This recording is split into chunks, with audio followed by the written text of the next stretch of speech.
Okie dokie. It's Tuesday, November 7th, 2023, and I'm at the Sheraton in lovely Zhongshan, China. And I just got home from the factory. It's about 7:30 at night, and it's time for Steve to go for a little walk. I had my Starbucks this morning. I had a light lunch and no dinner. So Steve's trying to lose some weight. And you know what? Mixed results. I was down about 12, 13 kilo, and I gained about 5 back. And so I gotta go back at it and cut out some sugar, cut out carbs. Here's my hotel right here, the Sheraton. It's very nice. I usually stay at the Hilton or the Sheraton, and I get fed up with one and I go to the other, and then I reverse the pattern. More out of boredom than anything else. What I like about this one is it's right on a river, and so the view's a little nice. There's a mall down the way here. We got some racket going on down here, which I think I'll stay away from. And I'll just walk out here, and you know what? We'll take in the sights. You know, it's interesting. I would say there's probably half the number of people in Zhongshan than I used to see, because the economy is so bad here. What's incredibly interesting to see, though, is the degree of what I'll just call overbuilding. The real estate market here is just collapsing, but yet there's an incredible amount of I'll call it investment that's going on in building these huge apartment buildings. And when I say huge apartment buildings, these are apartment buildings that, you know, house, you know, thousands of people, literally, and they're empty. There must be 100 buildings like that I have passed going to our T1 source yesterday and today, and they're completely they're ghost. It looks like hermit. It looks like something you'd see out of North Korea. I mean, they're the huge buildings that are sitting empty, and so they're reducing prices to try and entice buyers, and there's no jobs. COVID completely wiped out some of these, you know, some of these cities, and Zhongshan is not a small place. I think China has, I mean, I don't know how many cities and towns they have with over a million people, but it's probably over 20 easily. And Zhongshan used to be a fairly, you know, large, you know, populated city, and while it's still large in mass, I'd say the population has dwindled probably half of what it used to be, because there's just not as many jobs. And so, you know, the traffic is significantly less. I mean, I can remember walking out here at night and it was packed, and now there's hardly any people at all. And so the real estate marketplace has just taken a beating, and it continues to take a beating. And yet you see a lot more, I should say you continue to see construction. So what does that mean? That means money laundering. That's what that means. That's what that means. And so, you know, it's collapsing right in front of your eyes. And the amount of bad debt that these banks in China are holding has just got to be enormous. So, I mean, good lesson in economics going on in China right now. And these folks are going to have a problem feeding their people because you're going to have massive unrest. With people losing their jobs. They're obviously heading up north. I used to call it the human version of the Serengeti at Christmas time. Everybody, or Chinese New Year rather, everybody would head one direction, and that was out of Guangdong province, which is where Zhongshan is located, and same as Shenzhen, Dongguan, Guangzhou, Panyu, all parts in between, and they would head out of this area and go home. A lot of them only got to see their family like once a year. When I say family, they're kids, because their parents raise their kids while they come to South China to work and make money. Because this is this is the world's garage. A lot of things were made here, and now because of political circumstances, companies are spreading their risk. A lot of them, also China's getting more costly, so they're heading to other parts. Like they have, we did this 10 years ago. I moved a lot of our production out of China. I still have some of our drivers and some high-end irons here. But for the most part, I moved everything down to Vietnam, and so consequently, there's fewer jobs for folks. So I'm pleased that we haven't had to lay off any of our staff. And I've been pretty consistent with them for 15 years, so that's a good thing. But you know what? It's always good. Well, I'll tell you what it does. It humbles the hell out of you, because these folks have no backdrop, and so it does impact. At least it's impacted me. How I go about my affairs and my thought processes. I guess I'm a hell of a lot more mindful about what I have and what I don't need in life, versus what I don't have and what I'd like to have in life. And I'm just appreciative to have what I have, and I really don't need a hell of a lot more. So, gosh, I can't get over how empty this park right across from my hotel is. This nice park, and they're out here doing Tai Chi in the morning. But this park used to be packed when I came here in the past, and now, skeleton people. Look at this baby. That's kind of cool. That's really neat. Look at that. So yeah, I really do get a kick out of my time in China. I'll be coming here more and more because we're doing a lot of development here, but our actual commercialization for drivers is going to be, or has been, in Vietnam. But we still have quite a bit of expertise at the T1 level here in Zhongshan. I used to have an apartment here years ago, Henry and I I got rid of my apartment. Now I have one in Taiwan and Ho Chi Minh.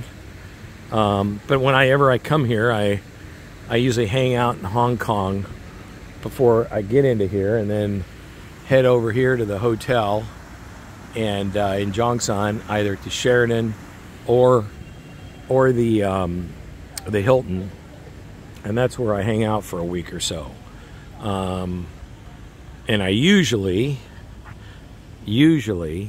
am here a week, 10 days. May have to go to Shanghai on Thursday night, so we'll see how that goes. But this park's always been really nice to walk through. Gives me a little bit of a reprieve. But yeah, I'll be traveling again. Back on the road. Go manage affairs up in Shanghai. Then it's back to Taiwan, back to Vietnam. Got to go to Cambodia, back here, and start all over again. Factory to chasing problems. But yeah, this, what's interesting about this is it does make you recognize how certain limitations exist in the world. And I'll give you an example. You can't use Yahoo in China. You can't use Google in China. You can't, download CNN or Fox News here in China. You can't use YouTube here in China. So you're limited as far as Ni hao. Hello, ni hao. So you're really limited as far as the availability of information and news, and so it's easy to take that stuff for granted, that you get information and you're able to learn and maybe grow and so forth. I don't want to say you can't do it here, but it's just hard to get information. It's not North Korea, but it's a couple of blocked apps shy of a hermit country as far as information availability to its citizens. It's a little frustrating because realize how if you have if you're uncertain about something, it's impossible to be stupid, because all you got to do is Google, and you spend 18 minutes a day on a subject, and at the end of the year you're probably smarter and more wise on that subject than 95% of the people on the face of the earth, just by way of University of Google. But when you don't have that here, it's a bit of an issue. Now they do have Baidu, and that's the predominant search engine, but again, that's a lot of that is information on that is blocked, or it's tracked. So it is what it is.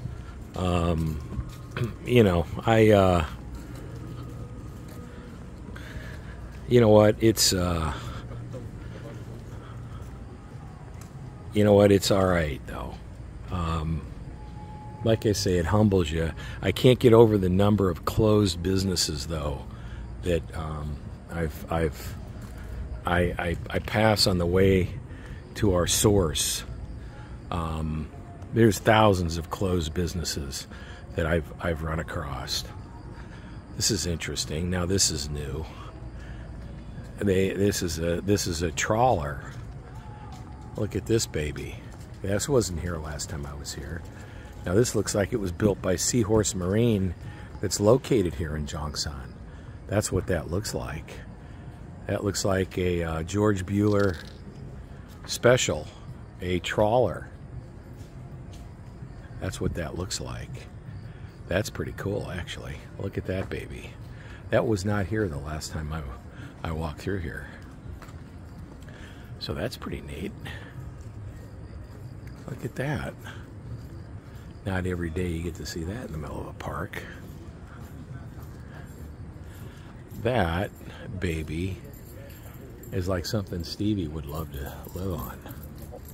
Like I say, toothbrush, deodorant, shampoo, 6-pack of beer, maybe some yogurt, blueberries, Greek yogurt, blueberries, avocado, lemons, cucumber, ginger, fresh water, and a blender. That's going to be my diet when I retire. Right there. Twice a day. Maybe a little bit of protein, and that's about it. Like I say, I'm changing my ways as far as my diet goes. No sugar, very little sugar. There's some cats, little kitties. They better be careful; they're going to get eaten. Like I say, Chinese eat everything. Uh-oh.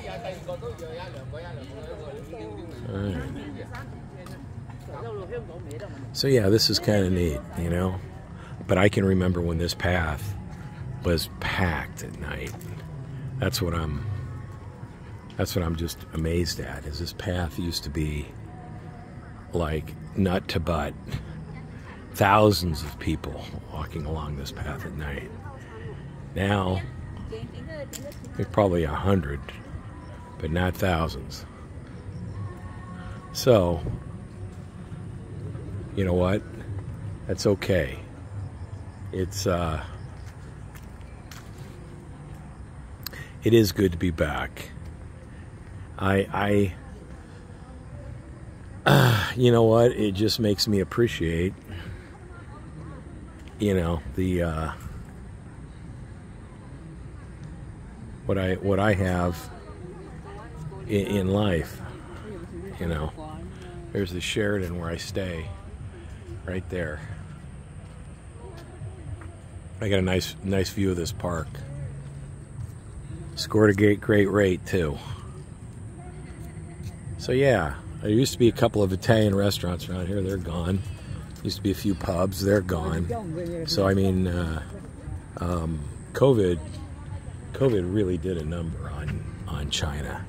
I mean, you gotta remember, man. People come to South China to work, and when COVID hit, and people couldn't get out of here, they made the decision that when they could finally leave, you know, they ain't coming back.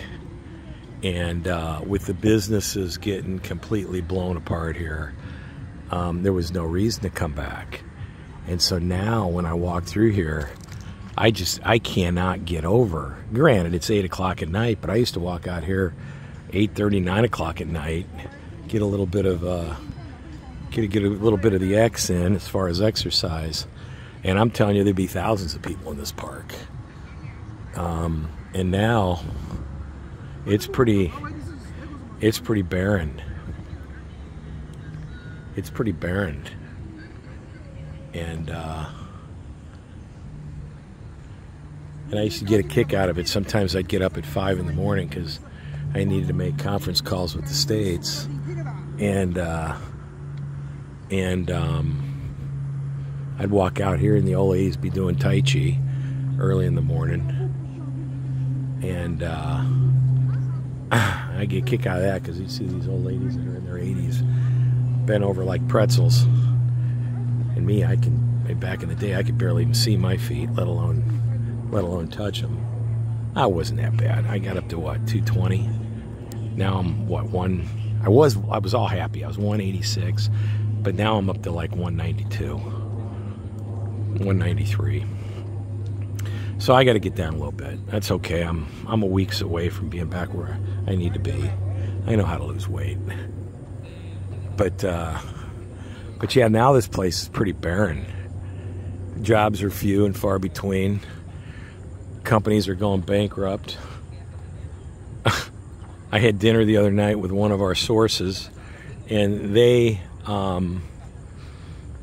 president of the company got up and walked. Sorry for the finger. President of the company got up and walked away, and his assistant looked at me and asked me if we were hiring, because he's delaying payroll every month by, not every month, he delays payroll like once a quarter by a month.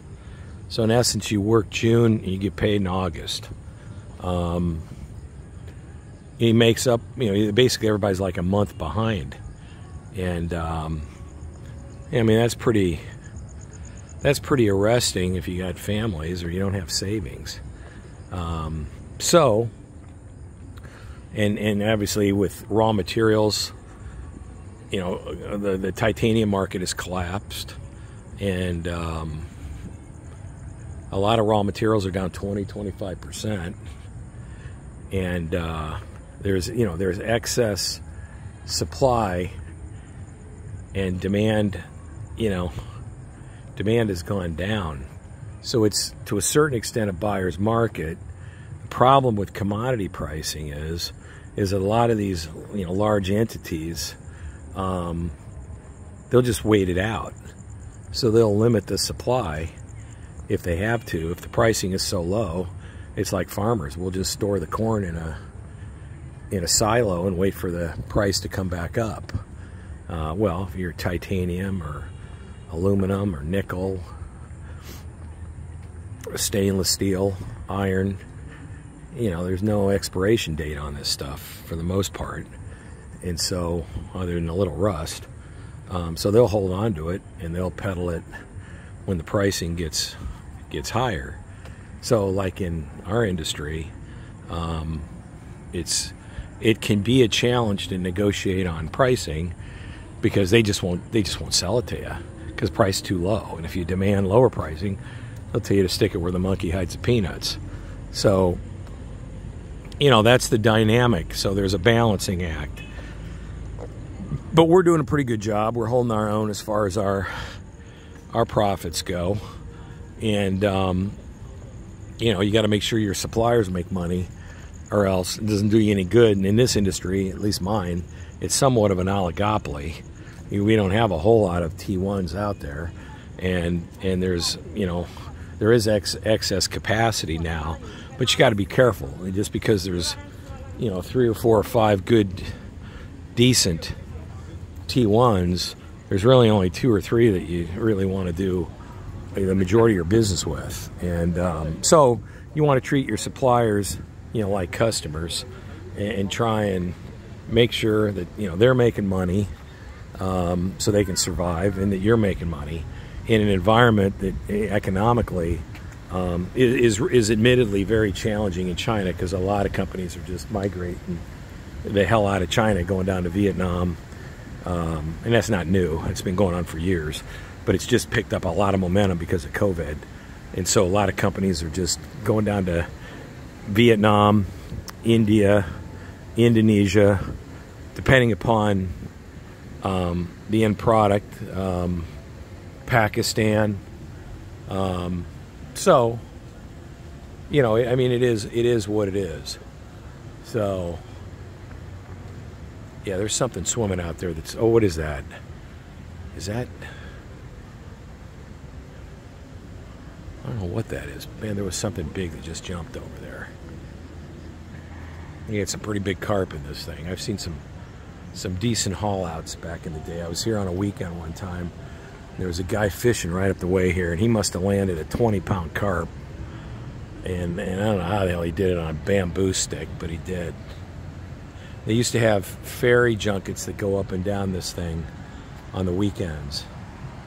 Not anymore. I can remember going over to this area. There was a mall over there. And, I mean, this time of night, it would be packed. Now, it doesn't look like there's a whole lot happening over there. I got to go across this thing. I mean, you know, look at this old baby. I'm going to try and not break my neck here on these railroad ties. So let me focus here so I don't break my neck. There we go. We made it. That's kind of cool. Look at that old baby. That's pretty neat. That is pretty neat. Pretty cool. So yeah, Zhongshan, China, early November 2023.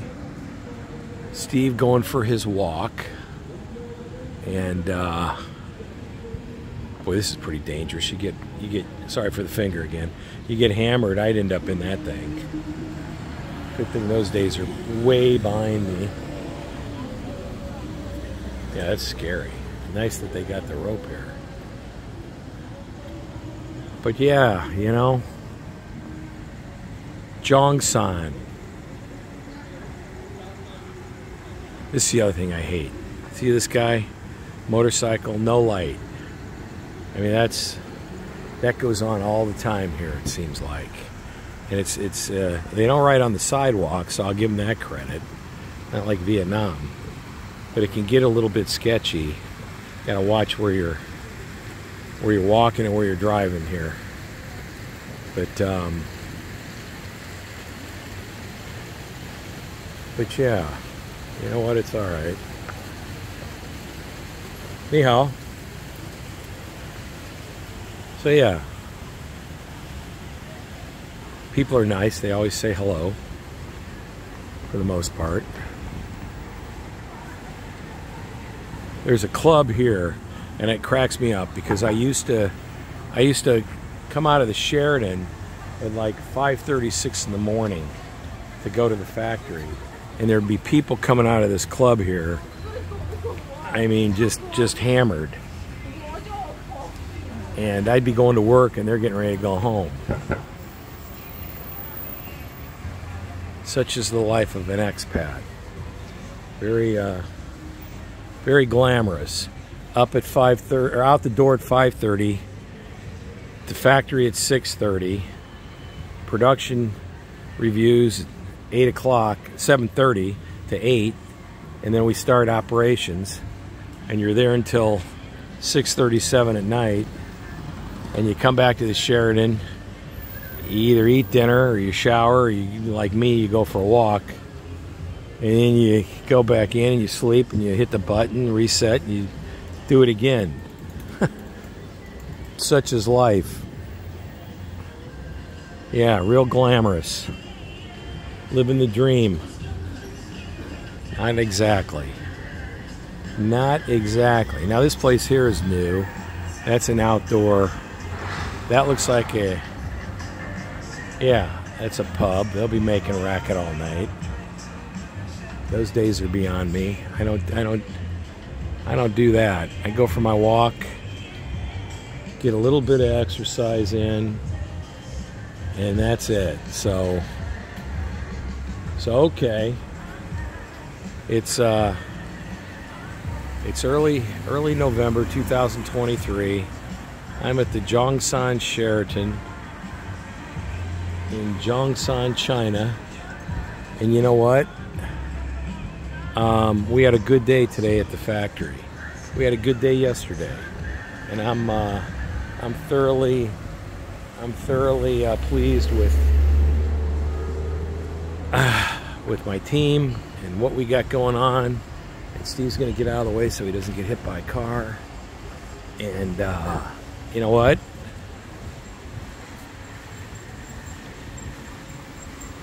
My group's doing pretty good. Haven't had any of them quit on me in, what, 14 years. Consistently had a good group of people. And I'm blessed to have them. And you know what? I'd like to think that they're blessed to have me.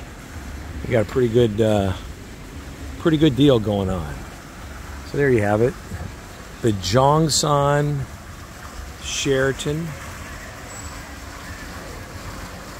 There we are.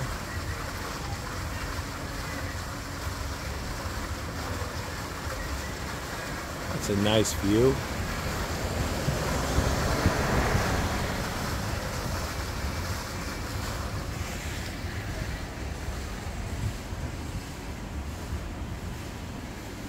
Not bad.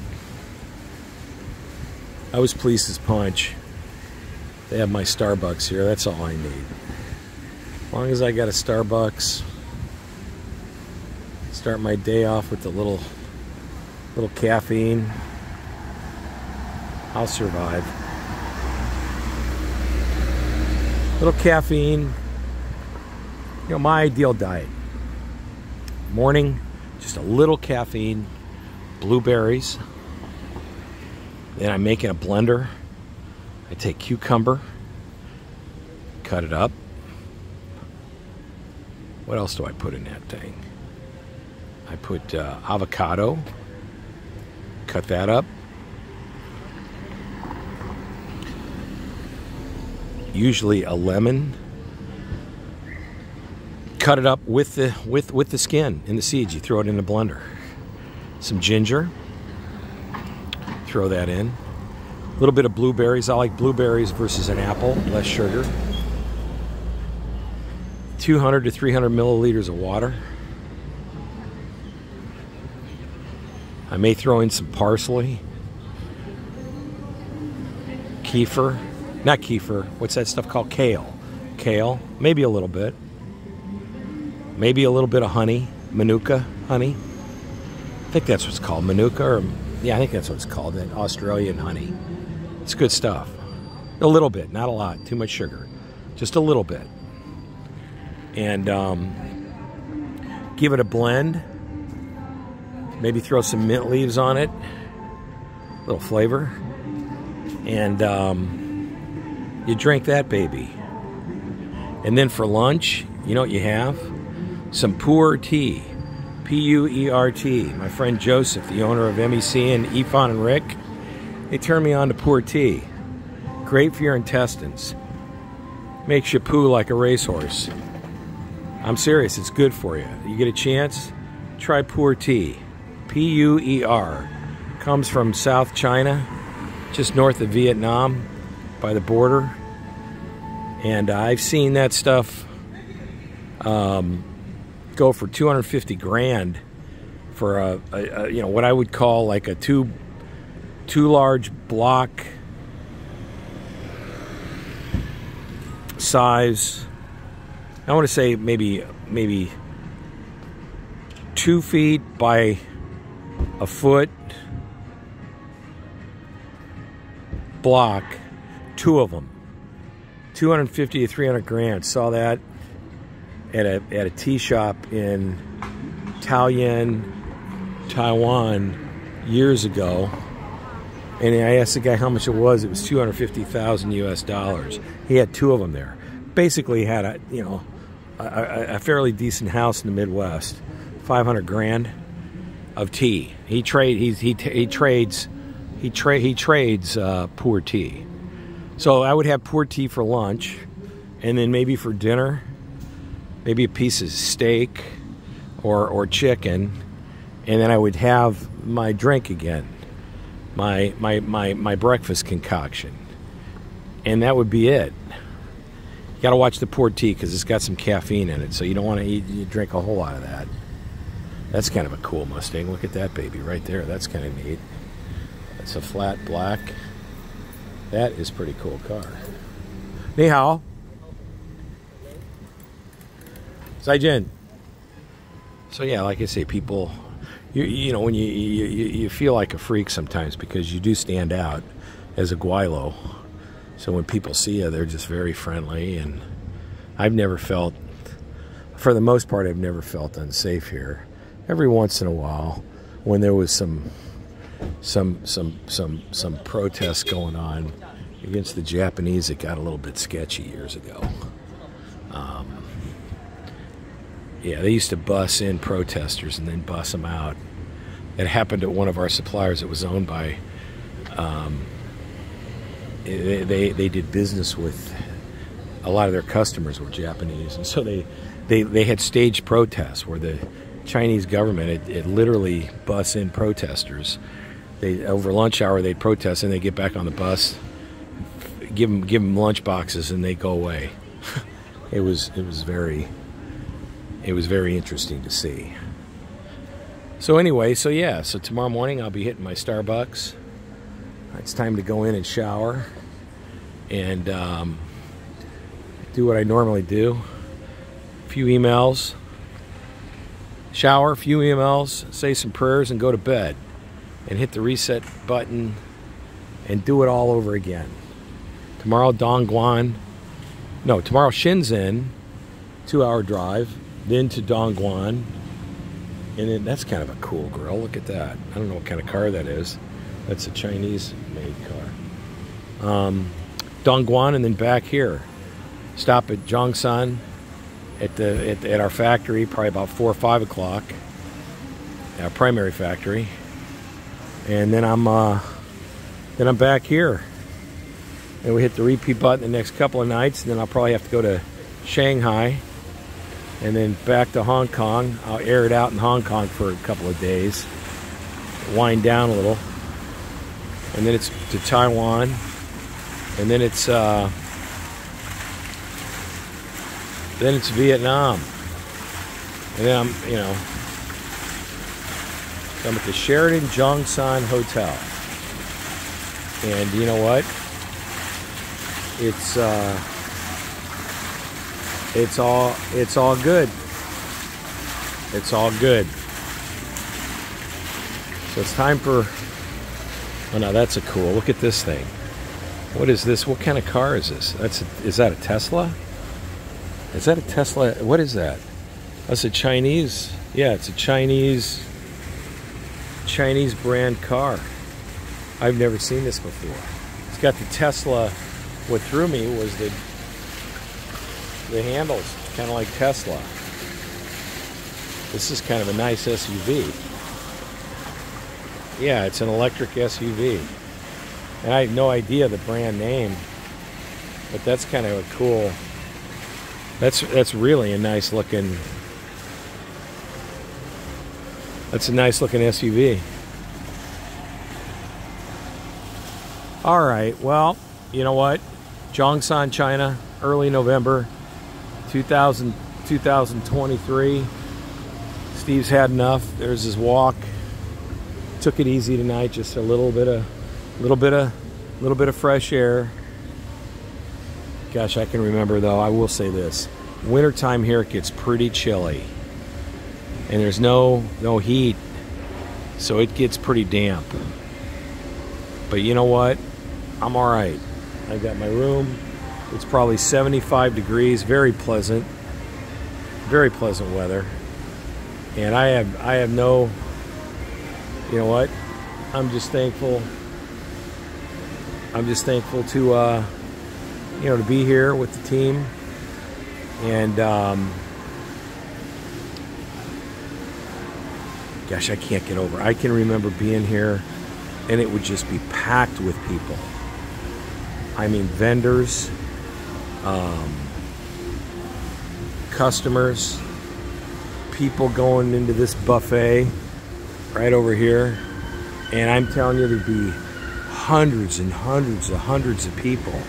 And I was speaking to the concierge when I checked in, and their capacity rate's about 20%. And they used to run about 88 to 92 on average.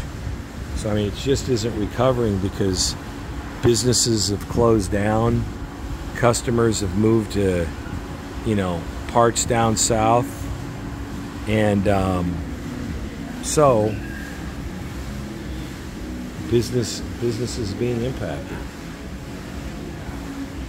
So Steve's gonna call it a night, and that's enough of this video. I will show you this though. This has always been a kick of mine. So we'll come in here. Ni hao, zai jian. So yeah, so here's the Haagen-Dazs right here in the lobby.